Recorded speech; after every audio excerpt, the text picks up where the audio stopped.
राधे राधे दोस्तों। कैसे हैं आप सब लोग। आई होप कि आप सब लोग बढ़िया होंगे। देखिए यहाँ पर आज अपन 10 क्वेश्चन का एक प्रैक्टिस सेट करेंगे। अभी अपनी सीरीज चल रही थी जिसमें मैं 5 मिनट में 10 क्वेश्चन करा रहा था। लेकिन वहां पे हो क्या रहा था, 5 मिनट में 10 क्वेश्चन कराने की वजह से मुझे सिंपल क्वेश्चन लेने पड़ रहे थे, तो बहुत ज्यादा वेराइटी नहीं मिल पा रही थी। इस वजह से मैंने वो 5 मिनट वाला कंस्ट्रेंट तो यहाँ पर हटा दिया। लेकिन मैं कोशिश करूंगा कि कम से कम देर में 10 क्वेश्चन करा दूं।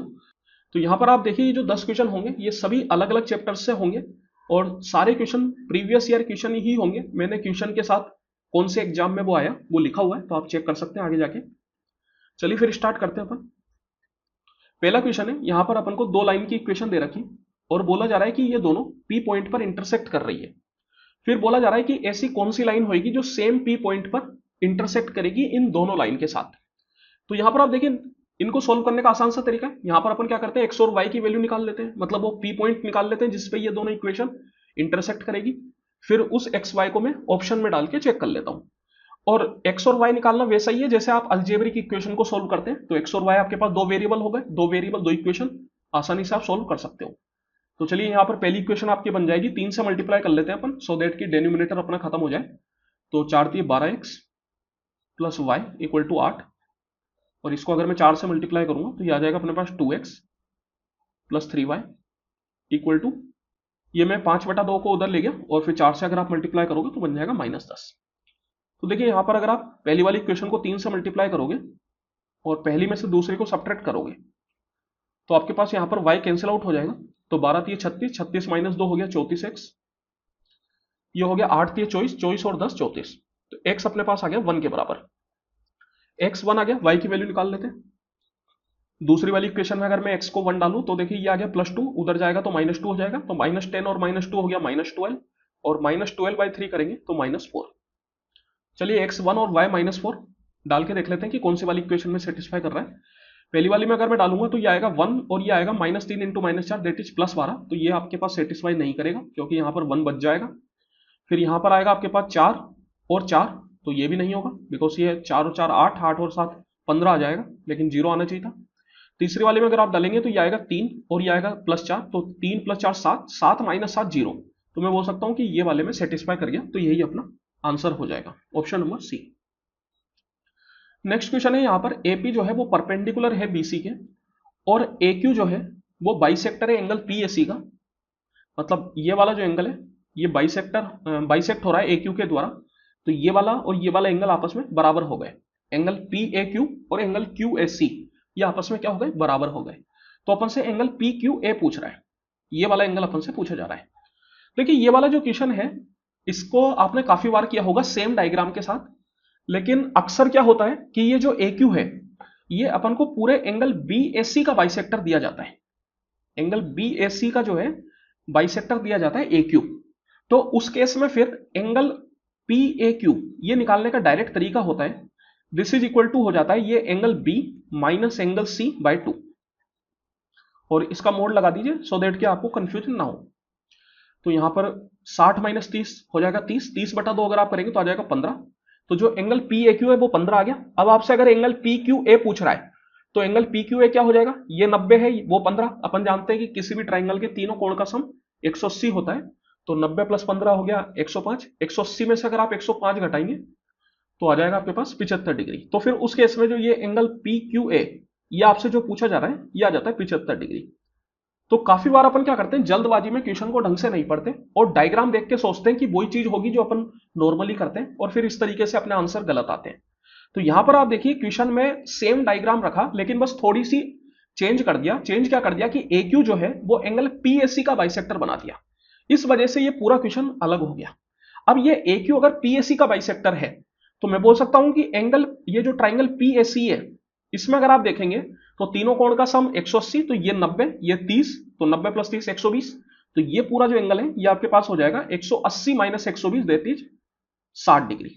तो अगर ये 60 है तो ये जो एंगल पी ए क्यू है ये आपके पास 30 डिग्री आएगा। तो देख सकते हैं आप पूरा क्वेश्चन बदल चुका है। तो फिर मैं अगर बात करूं एंगल पी क्यू ए की तो ये जो है आपके पास ये आएगा 30 + 90 120, 180 - 120 दैट इज 60 डिग्री। तो ये वाला जो एंगल है ये 60 आएगा। तो इसका जो सही आंसर है वो हो जाएगा 60। यहां पर वैसे 75 डिग्री नहीं दे रखा, लेकिन हो सकता है कि 45 की जगह वो 75 दे देता, तो फिर आप 75 लगा के आ जाते और आपका सारा आंसर गलत हो जाता। इस वजह से क्वेश्चन को ढंग से पढ़िए, थोड़ी सी भी अगर क्वेश्चन में चेंज होगा तो वो पूरा आंसर बदल सकता है। नेक्स्ट क्वेश्चन चलते हैं। यहां पे बोला जा रहा है कि रेबा के पास कुछ मुर्गियां और कुछ बकरियां हैं, और बोला जा रहा है कि जो टोटल नंबर हेड है वो 100 है, लेकिन जो फिट है वो 348 है। फिट मतलब पेयर जो है वो 348 है।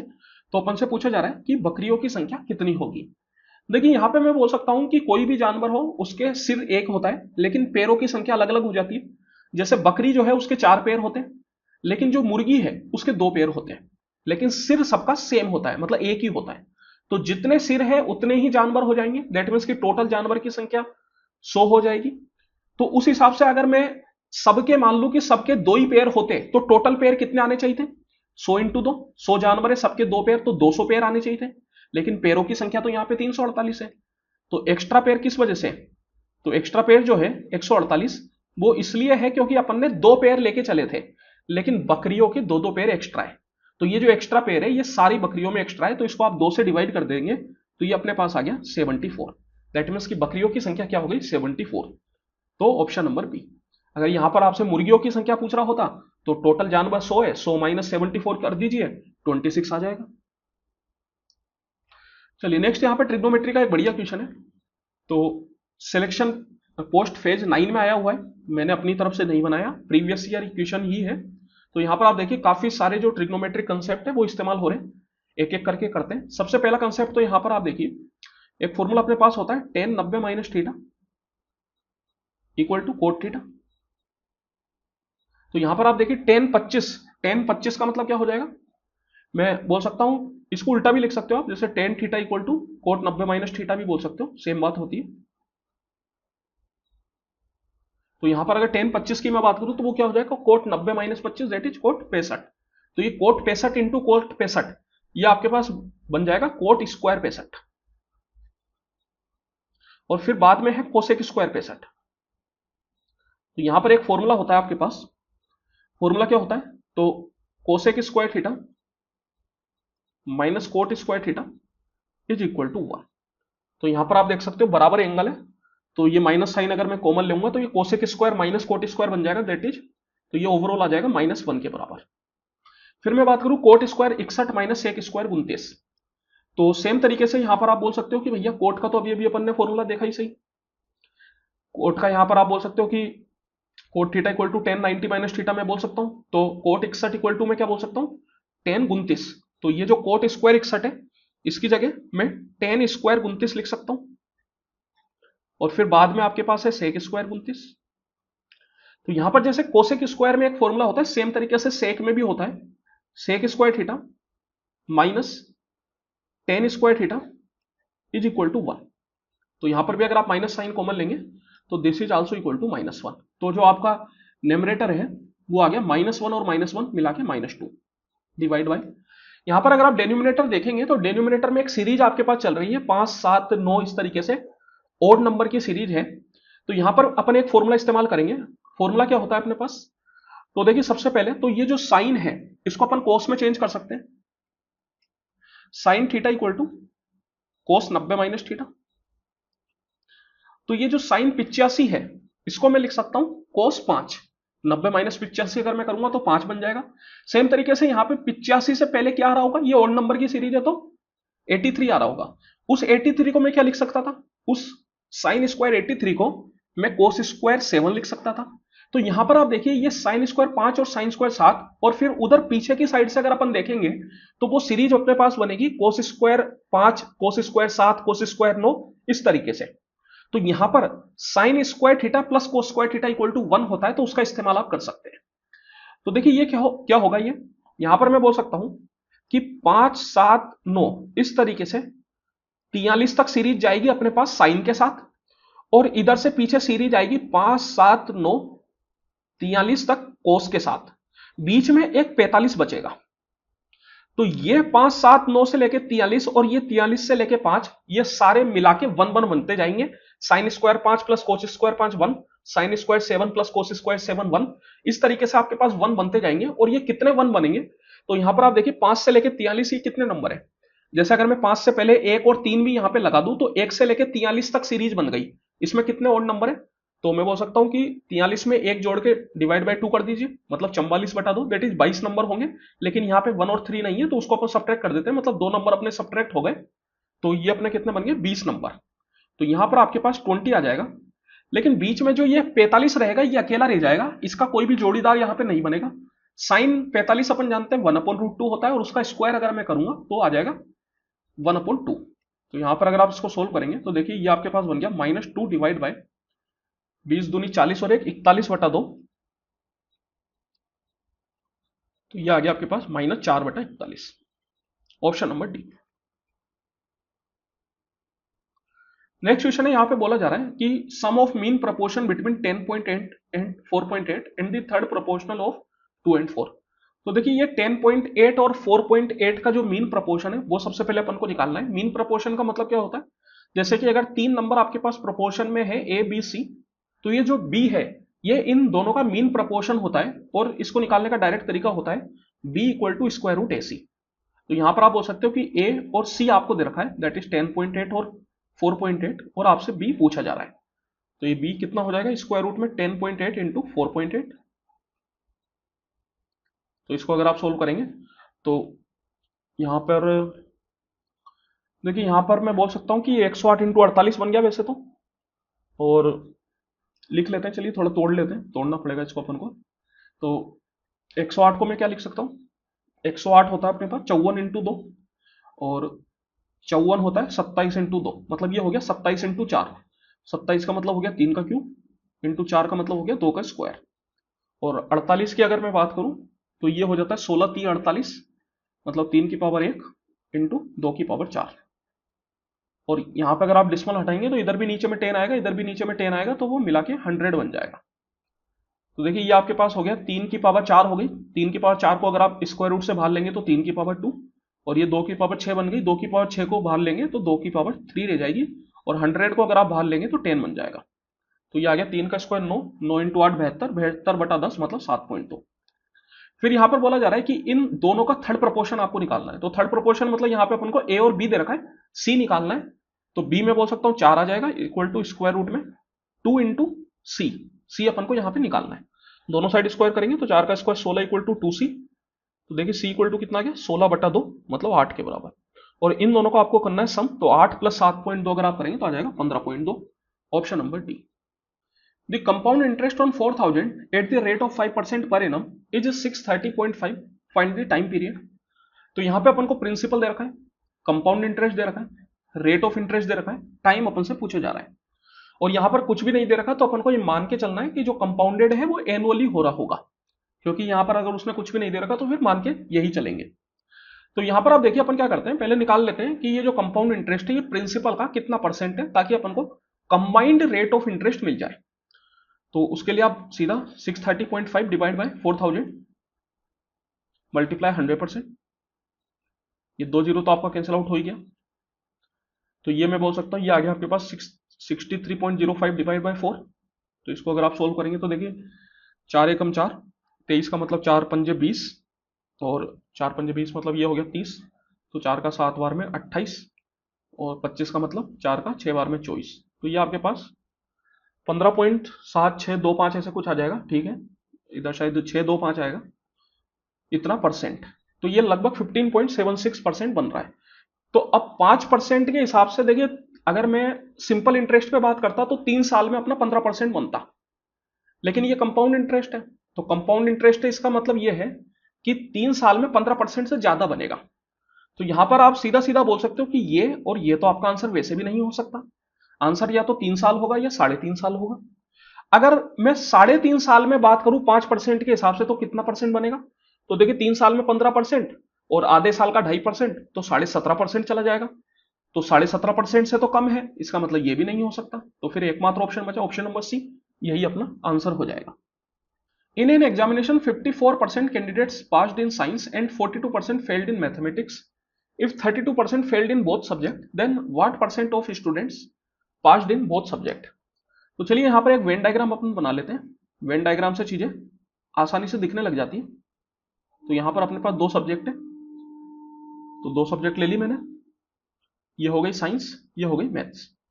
तो देखिए यहां पर मैं क्या करता हूं, टोटल स्टूडेंट 100 मान लेता हूं, 54% का मतलब हो गया 54।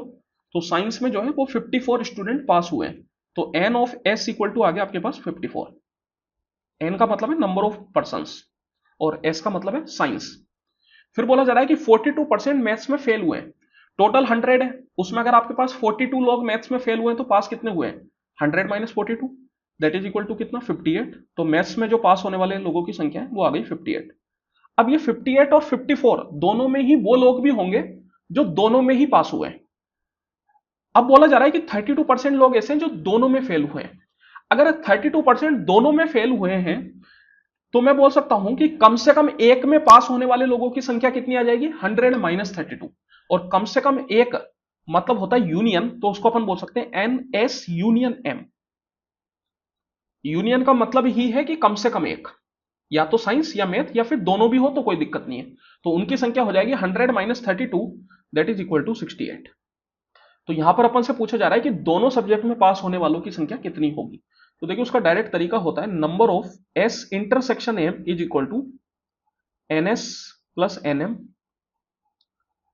Minus n s union union. हाँ, मतलब यहां पर अगर इंटरसेक्शन है तो यहां यूनियन आ जाएगा, और अगर यहां पे यूनियन होता तो फिर उधर इंटरसेक्शन आ जाता। इनको आप आपस में चेंज कर सकते हो। तो यहां से मैं सीधा इंटरसेक्शन का मतलब है कि जो दोनों में पास हुए, तो वो निकाल सकता हूं। कितना आ जाएगा, ये आ जाएगा आपके पास 54 प्लस 58 माइनस 68। 58 माइनस 68 हो गया -10, 54 -10 करेंगे तो 44। मतलब 44 लोग ऐसे हैं जो दोनों में पास हुए हैं, और परसेंट में अगर मैं निकालूंगा तो 44% ही बन जाएगा। Option number C. If square root 86 minus 60 root 2 equal to a minus b root 2, then find the value of square root a square plus b square. तो यहां पर आप देखिए इस तरीके के जो क्वेश्चन होते हैं ये परफेक्ट स्क्वायर के ऊपर बेस्ड होते हैं। यहां पर ये जो अंदर 86 माइनस 60 रूट 2 है, ये परफेक्ट स्क्वायर बनेगा। अब अगर दो टर्म है तो या तो x प्लस वाई का होल स्क्वायर बनता है या फिर x माइनस वाई का होल स्क्वायर बनता है। यहां पर कभी कभार दो की जगह चार टर्म भी आपको दे दिए जाते हैं, तो उस केस में फिर वो x plus y plus z का होल स्क्वायर बन जाता है।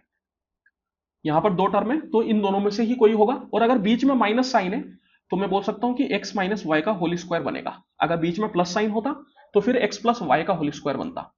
इसको अगर मैं खोलूंगा तो ये खुलता है x square plus y square minus 2xy। तो यहां पर आप देख सकते हो ये माइनस साइन किसके साथ आ रहा है, 2xy, और यहां पर माइनस साइन किसके साथ आ रहा है, 60 रूट 2। तो मैं बोल सकता हूं कि x square plus y square ये आपके पास हो जाएगा 86, और 2xy की वैल्यू हो जाएगी 60 रूट 2। 2 से अगर आप इसको कैंसिल आउट करेंगे तो मैं बोल सकता हूं xy इक्वल टू आ जाएगा आपके पास 30 रूट 2। तो अब आप देखिए आपको x और y को हिट एंड ट्रायल मेथड से बनाना पड़ेगा, जहां पर उनका मल्टीप्लीकेशन 30 रूट 2 आए और स्क्वायर करके जो सम है वो 86 आए। तो उसके लिए आप क्या कीजिए, ये जो 30 है इसको तोड़िए। इसको तोड़ के मैं लिख सकता हूं 2 इंटू 5 इंटू 3, 5 दूनी 10 3 30। अब यहां पर x और y अपन को बनाने, और किसी एक के साथ अपन को रूट 2 रखना ही पड़ेगा।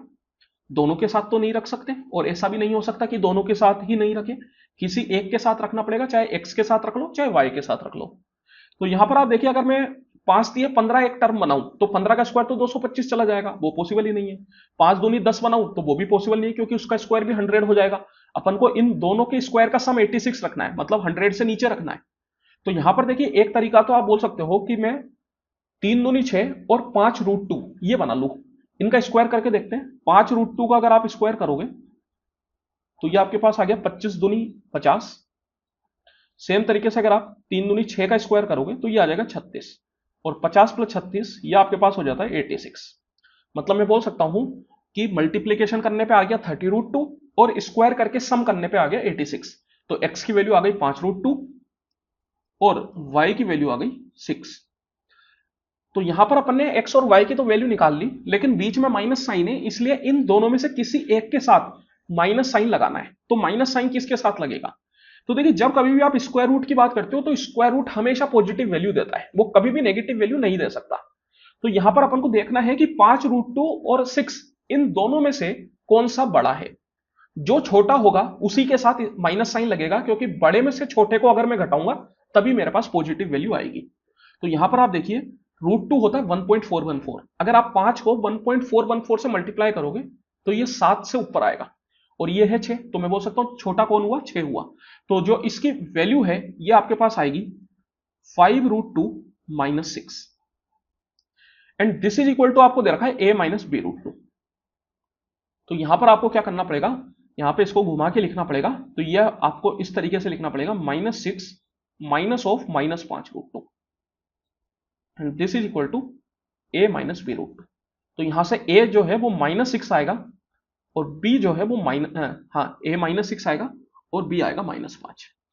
यहां पर आपको स्क्वायर करना है तो कोई फर्क नहीं पड़ेगा, लेकिन असलियत में अगर आपसे ये क्वेश्चन a + b दे रखा होता तो फिर -6 - 5 मिला के हो जाता -11।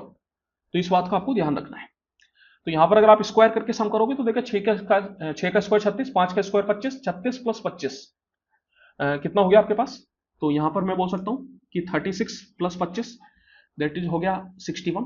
तो स्क्वायर रूट 61 कितना होगा, ये 64 से छोटा है, मतलब 8 से छोटा है। तो 8 से छोटा है तो उस हिसाब से अपन 7.8 बोल सकते हैं, क्योंकि थोड़ा सा ही छोटा है 8 से। 7.2 तो काफी छोटा हो जाएगा, वो 50 के नजदीक में आएगा।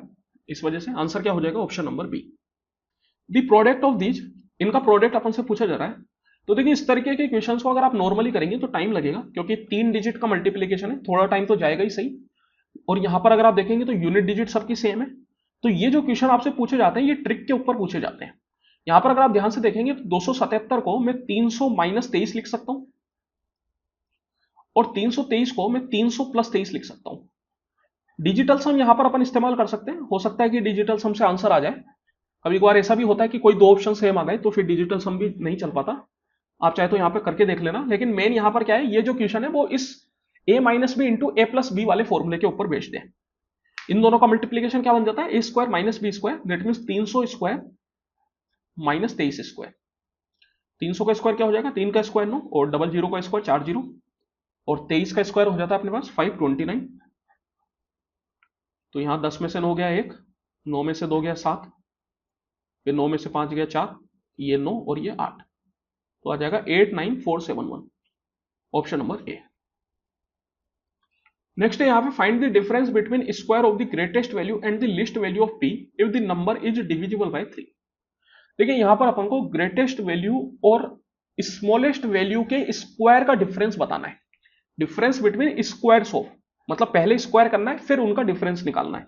इसी चीज को आप दो तरीके से पूछा जा सकता है कि स्क्वायर ऑफ द डिफरेंस और डिफरेंस ऑफ द स्क्वायर, दोनों अलग अलग चीजें होती है। अगर डिफरेंस ऑफ द स्क्वायर की बात की जा रही है तो a² - b² पूछ रहा है, और स्क्वायर ऑफ द डिफरेंस अगर आपसे पूछ रहा है तो फिर a - b का होल स्क्वायर पूछ रहा है। दोनों अलग अलग चीजें, तो इसमें कंफ्यूज ना हो, क्वेश्चन को ध्यान से पढ़े। तो चलिए यहां पे सबसे पहले तो p की ग्रेटेस्ट और स्मॉलेस्ट वैल्यू निकालते हैं। 3 से डिविजिबल है, अपन जानते हैं कि कोई भी नंबर 3 से डिविजिबल है तो उसकी संख्याओं का जो सम है वो 3 से डिवाइड होना चाहिए। तो यहां पर ये 3 से डिवाइड है, हटा दीजिए, 6 हटा दीजिए, 5 और 2 आ गया 7, और ये आ जाएगा 7 + p, मतलब 7 + p जो होगा वो 3 से डिवाइड होगा। तो देखिए p की जो स्मॉलेस्ट वैल्यू है वो तो मैं बोल सकता हूं 2 हो जाएगी, बिकॉज 7 + 2 दैट इज 9, और 9 से 3 9 जो है वो 3 से डिवाइड होता है। ग्रेटेस्ट वैल्यू की अगर मैं बात करूं तो ये कहां तक जा सकती है, तो देखिए आप 9 के बाद 12 आता है, अगर 12 बनाऊंगा तो p 5 आएगा, 12 से ऊपर चल लेते हैं 15 आता है, 15 बनाऊंगा तो p आएगा 8, 15 से ऊपर चलते हैं 18 आएगा, अगर 18 बनाऊंगा तो p क्या आएगा, p आएगा 11। लेकिन p क्या है, सिंगल डिजिट नंबर है तो 11 नहीं हो सकता। दैट मींस कि p की हाईएस्ट वैल्यू क्या हो जाएगी, 8 हो जाएगी, बिकॉज 8 + 7 15, और 15 जो है वो 3 से डिवाइड होता है। तो यहां पर अपन को सबसे पहले इनका स्क्वायर करना है। 8 का स्क्वायर 64, 2 का स्क्वायर 4, तो ये आ जाएगा 60, ऑप्शन नंबर ए। चलिए ठीक है, फिर यहां तक अगर आए तो प्लीज लाइक करके जाए। किसी भी पर्टिकुलर क्वेश्चन में अगर आपको डाउट हो तो आप कमेंट करके पूछ लीजिए, कमेंट सेक्शन आपके लिए हमेशा खुले हुए, और आप चाहे तो इन टेलीग्राम ग्रुप पे जुड़ के यहां पर भी पूछ सकते हैं।